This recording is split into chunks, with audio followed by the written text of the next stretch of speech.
तो दोस्तों, इस चैप्टर में हम ये देखेंगे कि कैसे 19th सेंचुरी में नेशनलिज्म यानी कि देशभक्ति की भावना पूरे यूरोप में कैसे उभर कर आई और कैसे इसी भावना की वजह से हमें पूरे यूरोप में नेशन स्टेट बनते हुए दिखे। तो अब हमारे सामने ये सवाल उठता है कि ये नेशन स्टेट क्या होता है। दोस्तों, नेशन स्टेट एक ऐसा एरिया होता है जहाँ पर ना सिर्फ रूलर बल्कि मेजॉरिटी ऑफ द लोग साथ आकर एक कॉमन आइडेंटिटी शेयर करते हैं और साथ ही साथ वहाँ के लोगों की एक कॉमन हिस्ट्री भी होती है। तो दोस्तों, ऐसा नहीं था कि नेशनलिज्म की भावना 19th सेंचुरी के पहले यूरोप में नहीं थी, बल्कि नेशनलिज्म की भावना हमें पहली बार यूरोप में फ्रेंच रेवोल्यूशन के दौरान देखने मिलती है। फ्रांस, जैसा कि आप जानते हैं, एक मोनार्कियल स्टेट था जहाँ पर फ्रेंच रेवोल्यूशन के दौरान बहुत सारे पॉलिटिकल और कॉन्स्टिट्यूशनल चेंजेस आए।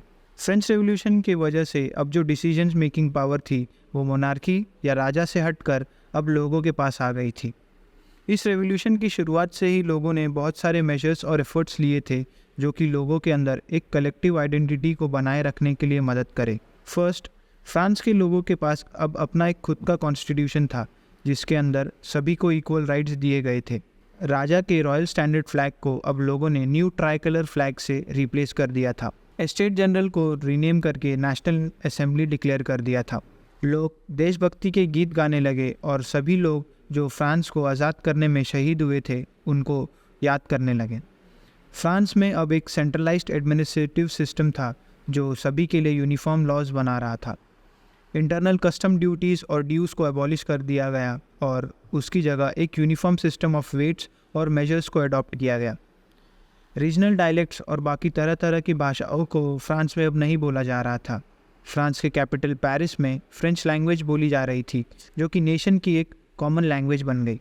फ्रांस के क्रांतिकारियों ने जिम्मा उठा लिया था कि वो यूरोप के बाकी देशों को भी एक नेशन बनाने में मदद करेंगे और तानाशाही को यूरोप से ख़त्म कर देंगे। फ्रांस में जो बदलाव आग की तरह पूरे यूरोप में फैलने लगी, पूरे यूरोप में एजुकेटेड मिडिल क्लास क्लब्स बनाकर फ्रेंच आर्मीज़ को सपोर्ट करने लगे और इन्हीं की मदद से French armies Holland, Belgium, Switzerland और इटली में नेशनलिज्म की भावना को लेकर आई। नेपोलियन ने बड़ी ही समझदारी से फ्रांस में डेमोक्रेटिक गवर्नमेंट को हटाकर 1804 में अपने आप को फ्रांस का एम्परर घोषित कर दिया था। भले ही नेपोलियन ने डेमोक्रेसी को फ्रांस से ख़त्म कर दिया हो, लेकिन उन्होंने एडमिनिस्ट्रेटिव फील्ड में काफ़ी अच्छे बदलाव लाए थे। यूरोप के जो भी कंट्रीज़ और एरियाज़ को जब नेपोलियन अपने कंट्रोल में लाते थे वो वहाँ पर सिविल कोड ऑफ 1804 को इम्प्लीमेंट कर देते थे। इस कोड के अंदर नेपोलियन ने फ्यूडल सिस्टम को ख़त्म कर दिया था। नेपोलियन ने लोगों को राइट टू प्रॉपर्टी प्रोवाइड करी और प्रेजेंट्स को सर्फडम एंड मैनोरियल ड्यूज से फ्री कर दिया। ट्रांसपोर्ट और कम्युनिकेशन सिस्टम को भी इम्प्रूव करके नेपोलियन ने बिजनेस क्लास, बिजनेसमैन और मर्चेंट्स को सपोर्ट किया। एक कॉमन करेंसी इंट्रोड्यूस करी और साथ ही साथ वेट्स एंड मेजर्स में स्टैंडर्डाइजेशन लाया। ये सब रिफॉर्मेशन के वजह से ट्रेड और exchange of goods and capital easily होने लगे। सभी लोग नेपोलियन को बहुत अच्छा एम्परर मानने लगे, लेकिन धीरे धीरे नेपोलियन ने अपने असली रंग दिखाना शुरू किया। लोग ये समझने लगे कि नेपोलियन ने ये रिफॉर्मेशन सिर्फ अपने फ़ायदे के लिए लाया है और नेपोलियन ने सभी से उनकी पॉलिटिकल फ्रीडम छीन ली है। लोगों को ट्रेड पर लगने वाले टैक्स को भी बढ़ा दिया है और लोगों के लिटरेचर पर सेंसरशिप लगा दी है। साथ ही साथ ज़बरदस्ती यूरोप के लोगों को फ्रेंच आर्मी में भर्ती करवाया जा रहा है ताकि वो पूरे यूरोप को अपने कंट्रोल में ला सकें।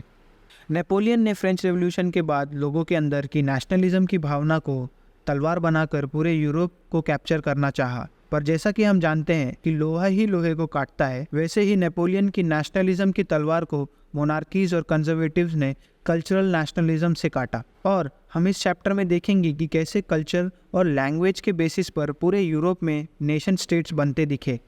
Making of nationalism in Europe.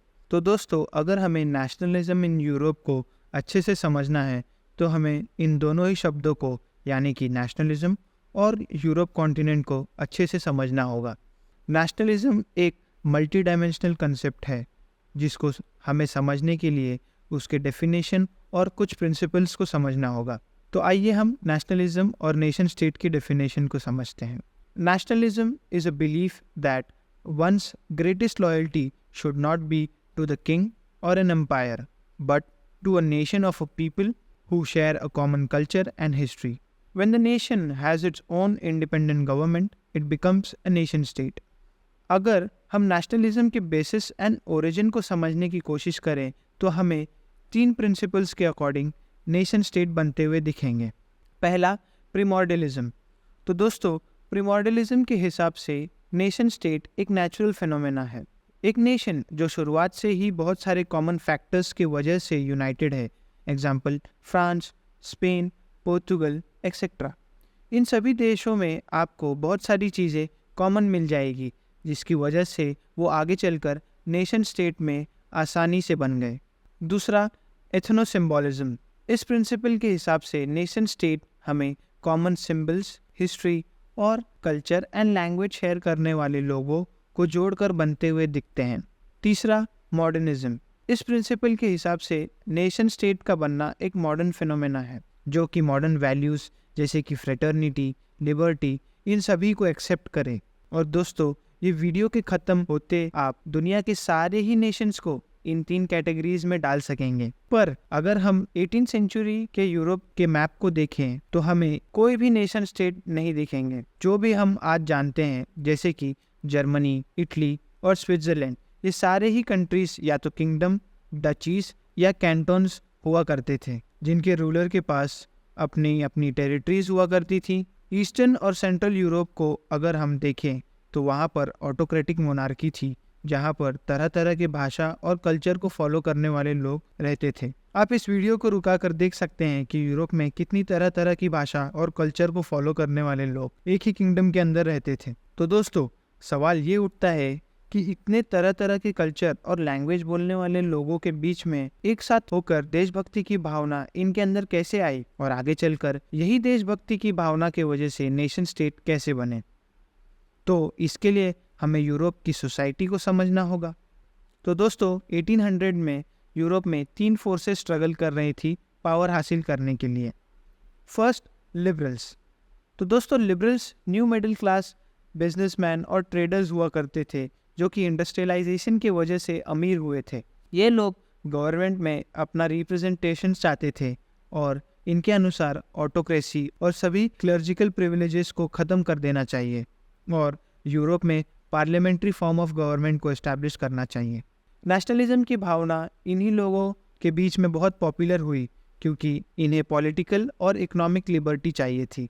ये वही लोग थे जो फ्रीडम, लिबर्टी और इक्वालिटी की बातें करते थे, लेकिन इनकी इक्वालिटी सभी के लिए एक जैसी नहीं थी। जैसा कि हम जानते हैं, फ्रेंच रेवोल्यूशन के दौरान महिलाओं और नॉन प्रॉपर्टीड मैन को राइट टू वोट नहीं दिया गया था। बिल्कुल वैसे ही लिबरल्स भी पॉलिटिकल राइट्स सिर्फ प्रॉपर्टीड मैन और अमीर लोगों के लिए ही चाहते थे। इकोनॉमिक स्फीयर में अगर हम लिबरलिज्म की बात करें तो लिबरल्स को मार्केट में फ्रीडम चाहिए थी और इन्हें जो स्टेट द्वारा लगाए हुए रेस्ट्रिक्शंस हैं इन्हें ख़त्म करना था। अगर हम 19th सेंचुरी के फर्स्ट हाफ के अंदर जर्मनी का एग्जाम्पल लें तो जर्मनी छोटे छोटे 39 स्टेट्स की एक कॉन्फेडरेशन थी।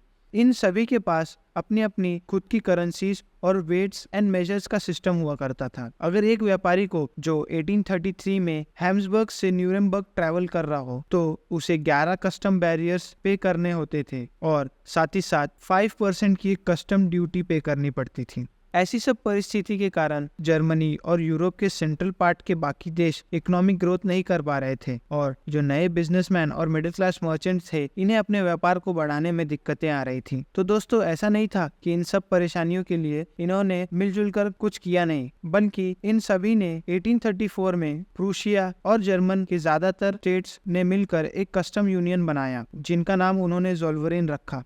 ज़ोल्वेरिन के थ्रू रशिया और जर्मन स्टेट ने ज्यादातर ट्रेड बैरियर्स को हटा दिया और 30 टाइप्स ऑफ करेंसीज को हटाकर सिर्फ अब 2 तरीके की करेंसी रखी जिससे सभी व्यापारी ट्रेड करेंगे। इससे जर्मन स्टेट्स और प्रूशिया को काफी ज्यादा फायदा हुआ। लोगों के सामने अब ये एग्जाम्पल सेट हो चुका था कि एकजुट होकर हम सब इकोनॉमिक फायदा उठा सकते हैं और इसीलिए हमें खुद के नेशन स्टेट बना लेने चाहिए।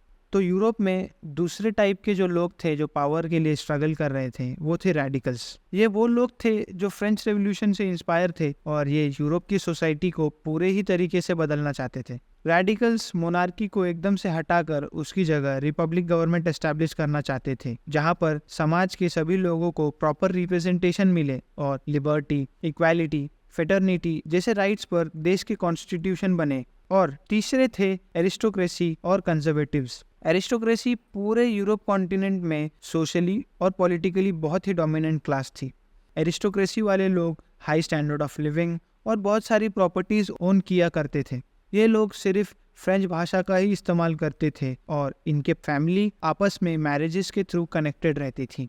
पूरे समाज का ये एरिस्टोक्रेसी बहुत ही छोटा हिस्सा हुआ करती थी, लेकिन कंजर्वेटिव वेल्दी प्रॉपर्टी ओनर्स और नोबिलिटी से बिलोंग करने वाले लोग थे। तो दोस्तों, हमें ये समझना होगा कि ये नोबिलिटी वाले लोग जब इंडस्ट्रियल रेवोल्यूशन के दौरान ट्रेडिंग करना शुरू कर देते हैं और बड़े बड़े मर्चेंट्स बन जाते हैं, यही लोग आगे चलकर मोनार्की को नेशन स्टेट बनाने में सपोर्ट करते हैं। तो दोस्तों, अब नेशनलिज्म और यूरोप कॉन्टिनेंट को समझने के बाद आइए अब हम समझते हैं कि बैटल ऑफ वाटरलू में नेपोलियन को हराने के बाद यूरोप में क्या हुआ। जैसा कि हम जानते हैं, कंजर्वेटिव्स ने मिलकर नेपोलियन को बैटल ऑफ वाटरलू में हरा दिया था। कंजर्वेटिव्स का ये मानना था कि हमें ट्रेडिशनल इंस्टीट्यूशंस जैसे कि मोनार्की, चर्च और समाज में सोशल हायरार्की बनाए रखना चाहिए, और साथ ही साथ नेपोलियन द्वारा लाए गए मॉडर्नाइजेशन का इस्तेमाल करके हमें मोनार्कीज को यूरोप में और स्ट्रांग बनाना चाहिए। ब्रिटेन, प्रूशिया, रशिया और ऑस्ट्रिया ने नेपोलियन को हराने के बाद एक मीटिंग रखी, जिसमें सभी लोगों ने ट्रीटी ऑफ वियना पर साइन किया। और ये ट्रीटी का ऑब्जेक्टिव था कि नेपोलियनिक वॉर्स के कारण जो भी चेंजेस यूरोप में आए हैं, उन सभी चेंजेस को हटा देना चाहिए। इस ट्रीटी के अकॉर्डिंग बर्बन डायनेस्टी, जो कि फ्रेंच रेवोल्यूशन द्वारा हटा दी गई थी, उनकी पावर को रिस्टोर करा गया। और नेपोलियन के अंडर फ्रांस ने जितनी भी टेरिटरीज को कैप्चर किया था, उन सभी टेरिटरीज को फ्रांस से छीन लिया गया और फ्रांस के आसपास छोटे छोटे स्टेट्स की बाउंड्री सेटअप करी गई ताकि फ्रांस के एक्सपांशन को रोका जा सके। किंगडम ऑफ नेदरलैंड और बेल्जियम को नॉर्थ में सेटअप किया गया और जेनोआ को पिडमॉन्ट में ऐड करके साउथ में। प्रूशिया को वेस्टर्न फ्रंट पर कुछ इंपॉर्टेंट टेरिटरीज वापस दी गई। ऑस्ट्रिया को नॉर्दर्न इटली का कंट्रोल वापस दिया गया। लेकिन जर्मन कॉन्फेडरेशन, जो कि 39 स्टेट्स से बना हुआ था, वो वैसा का वैसा ही रहा। रशिया को पोलैंड का कुछ हिस्सा दिया गया और प्रूशिया को सैक्सनी का कुछ पार्ट दिया गया। ट्रीटी ऑफ वियना का मेन इंटेंशन था मोनार्कीज को वापस से पूरे यूरोप में एस्टैब्लिश करना और कंजर्वेटिव ऑर्डर यूरोप में मेंटेन रखना। 1815 के बाद कंजर्वेटिव्स ने सख्त कदम उठाए। सारे ही न्यूज़पेपर्स पर बुक्स, प्लेस, सॉन्ग्स, जो भी आइडिया ऑफ लिबर्टी और फ्रीडम को सपोर्ट करे, उन सब पर सेंसरशिप लगा दी। कोई भी फ्रेंच रेवोल्यूशन की बातों को ओपनली डिस्कस करता, उनके खिलाफ सख्त कदम उठाए जाते। हालांकि इतने स्ट्रिक्ट रूल्स होने के बाद भी कुछ लिबरल नेशनलिस्ट कंजर्वेटिव्स के खिलाफ खड़े हुए। लिबरल नेशनलिस्ट कंजर्वेटिव्स को इतनी आसानी से मोनार्की को वापस से पूरे यूरोप में इस्टेब्लिश करना नहीं देना चाहते थे। लेकिन 1815 के बाद बहुत सारे लिबरल नेशनलिस्ट मोनार्की से डरकर अंडरग्राउंड हो गए थे और अंडरग्राउंड होकर भी उन्होंने बहुत सारी सीक्रेट सोसाइटीज़ बनाई। इन सीक्रेट सोसाइटीज़ का ये काम था कि वो क्रांतिकारियों को ट्रेनिंग दे और लिबर्टी और फ्रीडम जैसे आइडियाज़ को पूरे यूरोप में फैलाए। इन सभी क्रांतिकारियों ने पूरे यूरोप में नेशन स्टेट बनाने के लिए अपनी लड़ाई जारी रखी। ऐसे ही क्रांतिकारियों में से एक थे गिउसेppe मज़ीनी, जो जेनोआ में 1807 में पैदा हुए थे। 24 साल की उम्र में कार्बोनारी नाम के एक सीक्रेट सोसाइटी के मेंबर थे। हुआ यूं कि 1831 में इन्हें लिंग्वेरिया नाम की जगह पर रेवोल्यूशन करने के जुर्म में एग्जाइल में भेज दिया गया और वहां जाकर भी इन्होंने अपने रेवोल्यूशनरी काम को रोका नहीं, बल्कि यंग इटली और यंग यूरोप नाम की 2 अंडरग्राउंड सोसाइटीज़ बनाई, जिसमें पोलैंड, फ्रांस, इटली और जर्मन स्टेट से जवान व्यक्ति जुड़ते चले गए। मज़ीनी का यह मानना था कि नेशन स्टेट बनकर ही इटली एक आज़ाद और ताकतवर देश बन पाएगा और ऐसे ही विचार रखने वाले लोग यूरोप में जगह जगह पर सीक्रेट सोसाइटीज़ बनाने लगे, जो मोनार्की को अपोज करके डेमोक्रेटिक रिपब्लिक गवर्नमेंट एस्टैब्लिश करना चाहती थी। जगह जगह पर सीक्रेट सोसाइटीज़ बनाकर लिबरल्स ने कंजर्वेटिव रेजिम्स के खिलाफ 1830 से लेकर 1848 के बीच में स्ट्रगल्स ऑर्गेनाइज करना शुरू कर दिया। यूरोप के कई इलाके जैसे इटालियन और जर्मन स्टेट्स और ओटोमन एम्पायर, आयरलैंड और पोलैंड में हमें रेवोल्यूशन देखने मिलते हैं। ये सारे रेवोल्यूशन लिबरल नेशनलिस्ट द्वारा लीड किए गए थे, जिनमें middle class elite, professors, school teachers, clerks और कमर्शियल मिडिल क्लास के मेंबर्स थे। पहला रेवोल्यूशन हमें फ्रांस में जुलाई 1830 में देखने मिलता है। कंजर्वेटिव्स ने बर्बन डायनेस्टी, जो कि फ्रेंच रेवोल्यूशन द्वारा हटा दी गई थी, उनको 1815 में रिस्टोर कर दिया गया था। लेकिन जुलाई 1830 में लिबरल रेवोल्यूशनरीज ने उनको हटाकर कॉन्स्टिट्यूशनल मोनार्की एस्टैब्लिश कर दी गई, जिसके हेड लुइस फिलिपी को बना दिया गया। फ्रांस में जुलाई रेवोल्यूशन से जो क्रांति उठी थी वह पूरे यूरोप में फैल चुकी थी। वहाँ बेल्जियम ने अपने आप को किंगडम ऑफ नेदरलैंड से अलग कर लिया था। ग्रीस के अंदर educated elite class Ottoman empire से अलग होने की मांग करने लगे।